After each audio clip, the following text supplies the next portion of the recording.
Ketua DPR Puan Maharani beserta Menteri Dalam Negeri Tito Karnavian, Panglima TNI Jenderal TNI Andika Perkasa dan Menteri PUPR Basuki Hadi Mulyono melakukan kunjungan ke lokasi ibu kota baru pada Rabu lalu.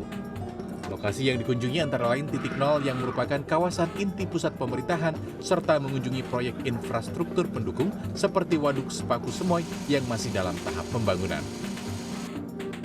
Dalam kunjungan tersebut, Puan memperoleh penjelasan mengenai letak kantor-kantor pemerintahan yang meliputi Istana Negara, Gedung MA, DPR, Markas TNI Polri, serta lembaga tinggi negara yang lain.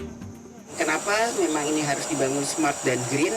Karena memang itu yang akan menjadi cita-cita dari kita semua atau pemerintahan ini ke depan dengan dibangun sebuah ibu kota baru yang ramah lingkungan, kemudian modern, memperhatikan kebutuhan dan mencerminkan bagaimana kita menjaga lingkungan alam sekitarnya. Tentu saja ini akan bisa memberikan kita satu pembaharuan atau kemajuan bahwa ibu kota yang akan datang itu memang suatu ibu kota yang berbeda dengan DKI Jakarta, walaupun tentu saja tidak cukup waktu yang ada kalau hanya ditargetkan 2 tahun 3 tahun. Ini adalah suatu pembangunan yang memerlukan waktu yang bertahap dan jangka panjang.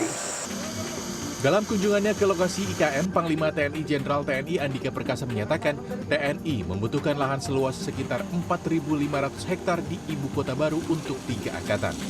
Lahan yang dibutuhkan tersebut antara lain 800 hektar untuk Kodam beserta perangkat yang dibutuhkan 2.700 hektar untuk Angkatan Udara termasuk di dalamnya landasan udara serta kebutuhan lahan untuk pangkalan Angkatan Laut. Panglima TNI juga akan mengajukan penambahan personel kepada Kementerian Pertahanan sebanyak 30 hingga 40 ribu personel baru untuk kepentingan pertahanan di ibu kota baru. Kira-kira total semuanya darat, laut, udara itu 4.500-an hektar. Kami berharap kalau bisa ada di kawasan perluasan, masuk di kawasan perluasannya.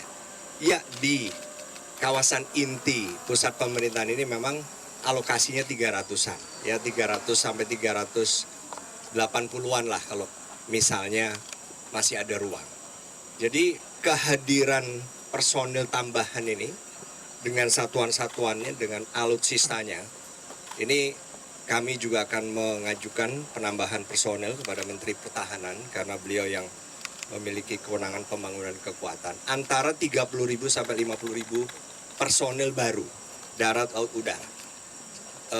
Di luar kekuatan TNI saat ini. Dalam hal pemerintahan, IKN akan berbentuk setingkat provinsi dengan kekhususan. Menteri Dalam Negeri Tito Karnavian mengatakan kekhususan tersebut antara lain pemimpin daerahnya disebut dengan kepala kawasan otorita yang memiliki kedudukan setingkat menteri. Selain itu, untuk mempercepat proses pembangunan, kawasan otorita harus diberi kewenangan yang luas. Edi Dwi, Kurnia Yuniarwan, CNN Indonesia.